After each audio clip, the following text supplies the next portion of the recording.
Oh no mga ka-basic, may tumatagas sa kanyang spark plug.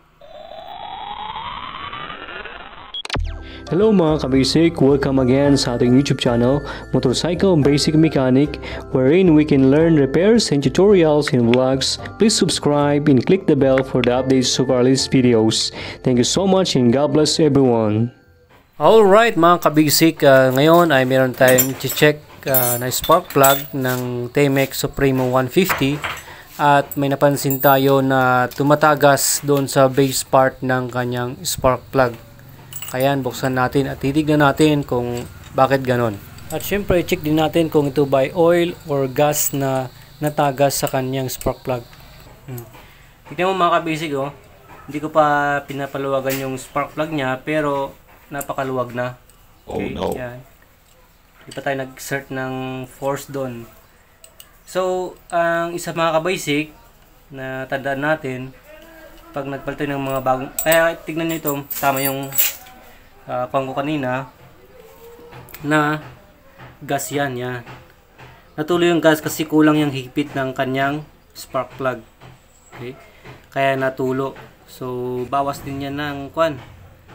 Siyempre, combustion ng ating motor, yung air and fuel niya. Kasi na lumalabas yung iba. Okay?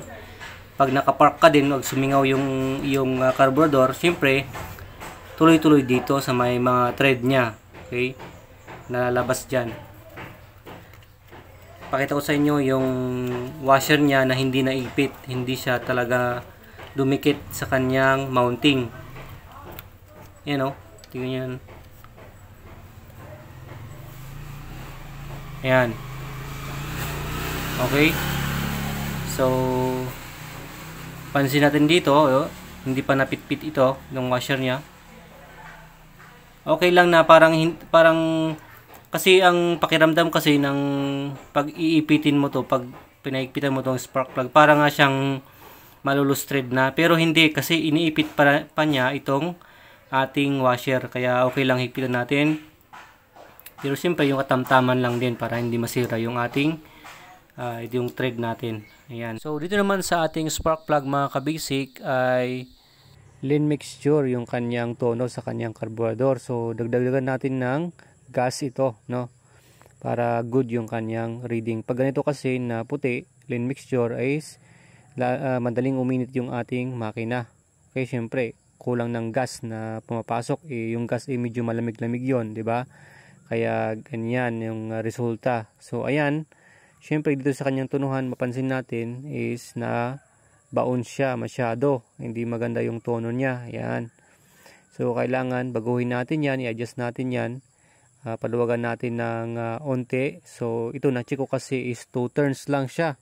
So kulang po yan. So mga ganito, mga Supremo 4.5 or 5 turns yung maganda nilang timpla dito sa air and fuel mixture niya. Okay? At marami natin nasubukan na ginawa din na gano'n na tono o na ikot is naging optimal spark plug reading naman yung ating sunog. Kaya ayun. So dapat yan, ikutin natin yan ng 4.5 or 5 turns. Alright mga kabisik. So yun lang mga kabisik. At di ko na naipakita kung paano ko inikot. Pero marami naman tayong tutorials kung paano tayo mag-ikot ng ating carburetor para umayos yung ating spark plug reading, hindi ganyan na lean mixture. Alright, thanks for watching. Please like, share, and follow our Facebook page. God bless.